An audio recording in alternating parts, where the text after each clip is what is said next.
Bienvenue pour cette nouvelle vidéo où je vais détailler le fonctionnement du transistor MOSFET.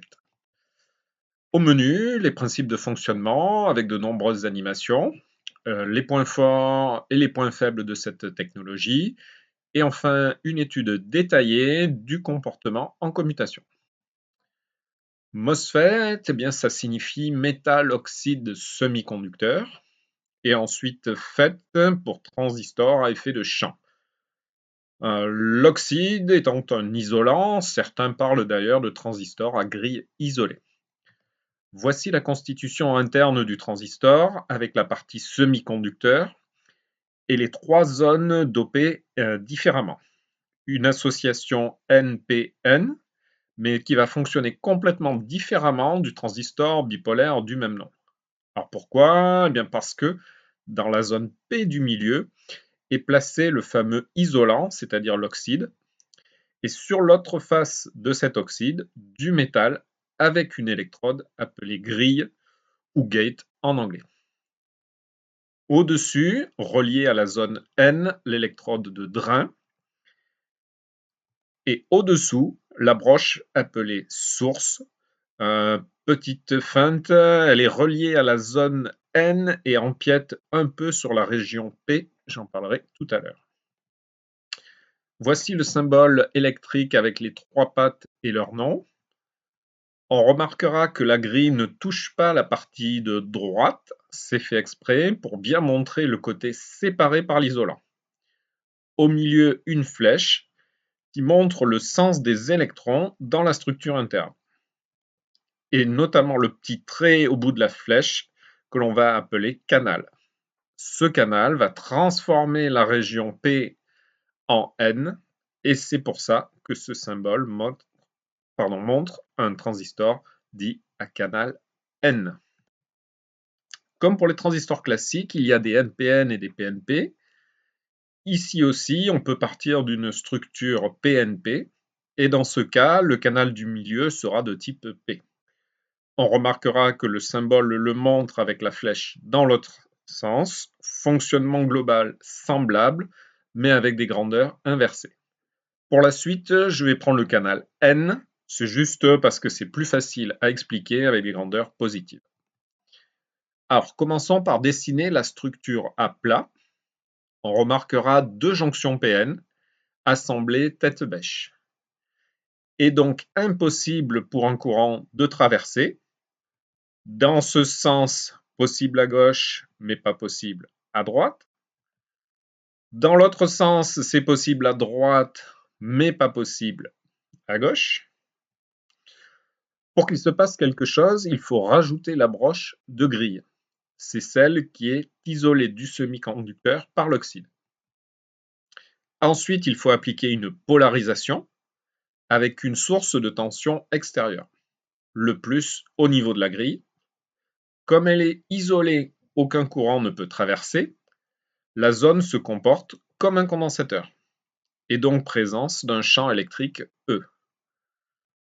On remarquera que pour avoir un champ bien vertical, il faut relier la borne moins du générateur au-dessous de la structure, au niveau du socle, c'est-à-dire le substrat. Sous l'effet de ce champ, des électrons, même qu'ils soient minoritaires, vont se déplacer et rejoindre la face du dessous de l'isolant. Sans compter sur le fait que la polarisation externe moins du dessous injecte aussi des électrons par le bas. Cette accumulation d'électrons va dénaturer localement la région P sous la grille et créer le fameux canal. De cette façon, il devient possible de faire circuler un courant de part et d'autre de la structure. Et pour mieux comprendre le phénomène, je vais vous montrer une petite animation. Alors, cette animation, c'est pas moi qui l'ai faite. Je vous montre ça sur le site bien de Cambridge, sûrement l'université. C'est tellement bien fait que j'ai pas voulu refaire des choses moches hein, de mon côté, donc je fais de la pub pour eux, mais c'est vraiment bien foutu. Alors, on retrouve notre transistor là avec le substrat, donc le socle qui est dopé P. On retrouve des îlots, donc étaient implantées des régions N en bleu. Alors, elles sont toutes petites en réalité, hein, c'est tout petit, mais bon, là, ça a été grossi volontairement pour l'animation. Ensuite, au-dessus, on retrouve de l'isolant, donc c'est en gris. Et on retrouve ensuite du métal, donc conducteur, soit pour la région ohmique, c'est-à-dire la connexion du drain vers la zone N, ou la connexion de la source sur l'autre région N, et la gate ici qui est isolée par rapport au semi-conducteur. Alors, au niveau des connexions, on va retrouver une source de tension pour polariser la gate, la grille, et on remarquera d'ailleurs que cette polarisation va se faire au travers d'une électrode supplémentaire au-dessous qui est reliée au substrat, de façon à appliquer un champ uniforme entre le haut et le bas. Alors ça, c'est pour montrer le principe. Ça existe aussi sur certains composants où cette quatrième broche est ressortie, mais sinon, c'est fait automatiquement au niveau de la construction et la source généralement est reliée en partie au substrat, comme si la partie noire à gauche là était plus grande et reliait le bleu et le rose en même temps.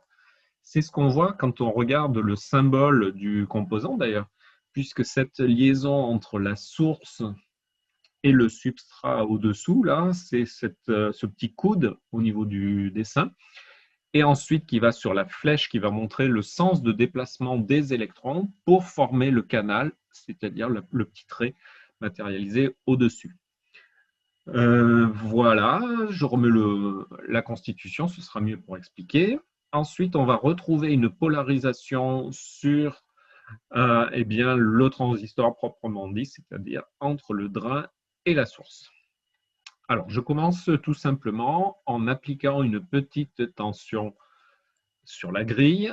On voit eh bien, que cette polarisation, donc ce plus, va venir attirer des électrons qui sont minoritaires normalement dans une zone P. Ils sont minoritaires, mais il y en a quand même quelques-uns. Et ça va les attirer et ils vont venir se rapprocher ici de la grille. Si j'augmente la tension un peu plus, eh bien, on voit que l'on va créer une zone avec plus d'électrons. Et donc, on a un comportement de cette zone comme si c'était une zone inversée. C'est pour ça qu'on appelle la zone d'inversion, c'est-à-dire que l'on a des électrons qui deviennent mobiles comme ce que l'on a dans une zone N normalement. Donc, on pourrait se dire, bah, finalement, on a créé un lien entre les deux îlots bleus là, avec eh bien, cette zone que l'on aurait même pu dessiner bleu quasiment, puisque ça a presque le même rôle. Et donc, si on applique une tension encore plus grande au niveau de la grille, eh bien, on va créer une zone encore plus grande. Cette zone, c'est donc le canal qui va faire circuler des électrons. Alors, comment ça se passe au niveau de la circulation des électrons? Eh bien, je vais appliquer une tension. Je vais appliquer une tension entre drain et source. Et ben, comme naturellement ce canal a été créé, eh bien, il y a circulation d'électrons et donc naissance d'un courant au niveau du circuit que je vais qualifier de puissance. Si je réduis la tension au niveau de la grille, eh bien, on voit que, eh bien, on a réduit le nombre de voies sur l'autoroute, on pourrait l'appeler comme ça. Et donc, cette zone de fonctionnement, qui est une zone de fonctionnement linéaire, on parle de fonctionnement ohmique, eh bien, se réduit. Et ça réduit finalement cette proportion entre courant et tension. Et bien, tout simplement, on a moins de place pour passer. Et donc, le courant s'est réduit à 4 mA alors qu'il était à 7 tout à l'heure. Si je continue le raisonnement, je vais atteindre une zone, donc là avec une tension VDS plus grande, une zone où l'on va avoir eh bien, le canal qui se déforme. C'était un peu le cas tout à l'heure, mais j'en avais pas parlé, puisqu'on voit que la zone ici de charge d'espace eh bien, s'est étalée et vient, alors je peux même le montrer en l'absence de tension VGS. Je vous montre, j'annule la tension VGS. Et au fur et à mesure que j'applique une tension grande sur le drain, la zone de charge d'espace ici grandit. C'est la zone appelée de déplétion, c'est-à-dire là où il n'y a plus, c'est le désert, hein, je l'avais montré dans une autre vidéo, c'est-à-dire il n'y a plus de porteur mobile à l'intérieur de cette zone. Et donc ce désert-là devient infranchissable, c'est pour ça qu'il n'y a plus de courant qui peut circuler. C'est une jonction qui est montée en inverse, on le voit. Autant l'autre, elle est montée en direct, celle de gauche, celle-là, elle est montée en inverse, donc aucune circulation. Et comme je le montrais tout à l'heure, quand on va appliquer une tension, je le fais comme ça, eh bien, cette zone de charge d'espace va se propager et déformer le canal jusqu'à, eh bien, soit carrément le pincé et même plus. On voit qu'ici, il y a un petit morceau en moins. Je le refais un petit peu moins exagérément. Voilà, là, on vient juste à la limite. Et donc, ce fonctionnement, c'est le fonctionnement limite de la zone linéaire, puisque l'on a, au-delà de ça, eh bien, le canal qui est complètement pincé. Ce phénomène se produit si je réduis d'autant plus la tension sur la grille. Et on voit que dans ce cas-là, eh bien, on va pouvoir contrôler par la modulation de cette zone, eh bien, on va pouvoir contrôler proportionnellement à partir de la grille le courant qui va circuler. Je le montre. Le point de fonctionnement, on le voit ici, c'est trop, plus de courant. Je remonte un petit peu, il y a circulation d'un courant. Et si j'augmente encore plus, il y a encore plus de courant. Et on voit qu'il y a proportion entre le courant qui circule et la tension qui est appliquée au niveau de la grille. Ça fait écho à ce que l'on voit sur le transistor bipolaire. Sur le transistor bipolaire, c'est le courant de base qui permet de créer la modulation. Ici, ce n'est pas un courant de base, mais c'est la tension VGS qui va proportionnellement commander le courant ID. Donc, ID est proportionnel à cette tension VGS dans ce mode de fonctionnement. Ce qui n'est plus le cas, bien sûr, quand on est dans la zone en bleu sur le côté ici, où on est dans la zone de fonctionnement ohmique, qui est un autre mode de fonctionnement. C'est d'ailleurs ce mode de fonctionnement que je vous propose de voir pour étudier le transistor en commutation. En commutation, donc, seulement deux états possibles.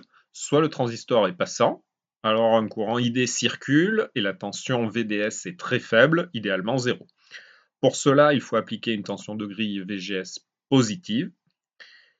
Et pour changer d'état, il faut placer VGS égale 0.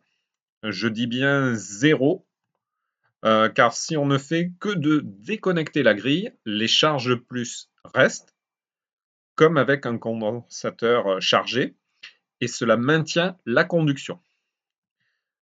0, ça veut dire court-circuit, mais attention, sans résistance dans ce circuit, décharge de la grille avec un courant intense et risque de détérioration, aussi bien du transistor que du circuit de commande, le driver de pilotage. Donc bien penser à mettre une résistance RG de valeur suffisante pour limiter les pointes de courant, mais de valeur pas trop importante non plus, sinon on ralentit la commutation. Ordre de grandeur de l'ordre de 10 à 100 ohms.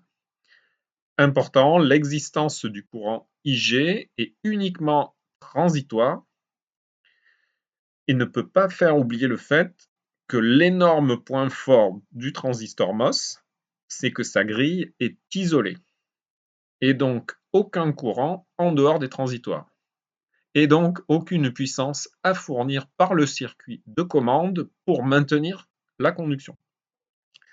Énorme avantage par rapport au transistor bipolaire NPN, où il faut en permanence amener du courant, sinon il se bloque. Côté inconvénient du MOS, il faut citer le fait que le canal a un comportement ohmique, revoir l'animation de tout à l'heure. Ce canal est étroit, tout petit. Alors en vrai, il n'y a pas qu'un seul canal. Sur les puces de puissance, on réalise une multitude de structures élémentaires en parallèle pour réduire cette résistance. Mais il n'empêche qu'au final, la résistance n'est pas nulle et va engendrer une chute de tension à l'état passant. C'est le défaut majeur du transistor MOSFET. Une remarque au passage, c'est que la structure NPN du composant fait naturellement apparaître une diode, car la région P du substrat est aussi reliée en bas à la source. Certains l'appellent diode parasite, car elle n'a pas de bonne performance, elle est notamment lente. Quoi qu'il en soit, elle est toujours présente, elle est même dessinée parfois sur le symbole du composant. On peut éventuellement s'en servir sur des montages hacheurs ou onduleurs en pont. Ça évite de câbler une diode en externe, mais à réserver cependant au montage où on n'est pas trop regardant sur les performances. Autre point important à souligner, c'est que le MOSFET est très rapide. Comparativement aux transistors bipolaires qui fonctionnent avec un phénomène de déplacement de charge et recombinaison électron-trou, le MOSFET, lui, fonctionne grâce à l'effet de champ, ce qui engendre des changements d'état plus rapides. Donc, gros point fort du MOSFET, c'est le plus rapide de tous les composants. Alors, regardons maintenant voir ce qui se passe pendant les commutations. Au départ, j'ai mis la grille à 0 V. Le transistor est bloqué. Aucun courant ne circule. La tension VDS dépend du circuit extérieur. Ensuite, le circuit de commande applique sa tension pour demander la fermeture du transistor. La tension VGS augmente, comme pour la charge d'un condensateur. Normal, on a un circuit équivalent RC, constitué de RG et CGS, la capacité interne du transistor, entre grille et source. Rappel, la grille est isolée, et qui dit isolant, avec une plaque de métal au-dessus, dit condensateur, tout naturellement. Lorsque VGE dépasse un certain seuil, VGSTH, voire la doc du composant, généralement de l'ordre de quelques volts, le courant de drain commence à s'établir et ID augmente. Une fois ID établie, la tension VDS commence à chuter et un phénomène particulier se produit, c'est ce que l'on appelle l'effet Miller. Pour comprendre ce qui se passe, il faut considérer la capacité CGD qui rentre maintenant en action, car sur la droite, le potentiel du drain diminue. Pour donner une image hydraulique, on pourrait imaginer vouloir remplir deux réservoirs, CGS et CGD, avec une arrivée d'eau IG. L'armature gauche des condensateurs est commune à la grille G, donc les réservoirs ne sont pas séparés, niveau d'eau identique qui correspond à la tension VGS. Et lorsque le potentiel de VD diminue, tout se passe comme si le réservoir de droite se vidait en même temps qu'on le remplit. En conséquence, le courant IG n'arrive plus à faire monter vite le niveau, il stagne. C'est ce que l'on voit sur la tension VGS avec un plateau, le fameux plateau Miller. Alors en vrai, M. Miller, quand il a expliqué le phénomène, il était plus sérieux que moi. Son théorème montre que lorsqu'on a un amplificateur de gain négatif, ce qui est notre cas ici, puisque VDS diminue au fur et à mesure que VGS augmente, eh bien lorsque l'on monte une impédance, pour nous une capacité entre l'entrée et la sortie, on montre en écrivant les équations que la capacité vue de l'entrée est la valeur de C multipliée par 1 plus le gain. Dans notre cas, on ramène une grande capacité sur l'entrée. Le schéma équivalent du montage, vu de la grille, est donc le suivant, où l'on voit que la capacité totale d'entrée devient très grande, donc la constante de temps RC aussi, et donc évolution beaucoup plus lente de la tension VGS, c'est le plateau Miller. L'effet Miller se termine quand la tension VDS a fini son évolution. On est alors à l'état passant. Le transistor se comporte comme une très petite résistance RDS on. Ensuite, quand l'ordre de blocage est donné, fonctionnement semblable à la mise en conduction, mais en sens inverse, avec une commutation qui se déroule en différentes phases. On remarque sur l'effet Miller, il se produit que lorsque la tension VDS est présente. C'est d'ailleurs un moyen utilisé parfois lors des essais pour voir si l'alimentation de puissance est branchée. Et bien voilà ce qu'on pouvait dire sur les commutations. Pour terminer, un petit graphe qui montre les performances des composants actuels utilisés en électronique de puissance. J'ai reporté sur 3 axes, courant, tension, fréquence, les calibres des composants que l'on trouve en standard sur le marché. Eh bien, on voit tout naturellement que le MOSFET se destine à des applications haute fréquence, jusqu'au mégahertz en commutation. Normal, il est très rapide. Par contre, difficile de trouver des calibres au-delà de 1200 volts ou 500 ampères. Problème du RDS-on qui engendre beaucoup de pertes, ce qui limite les puissances commutables pour ce composant. Eh bien très bien, vous savez tout ou presque, et je vous dis à bientôt pour de nouvelles vidéos.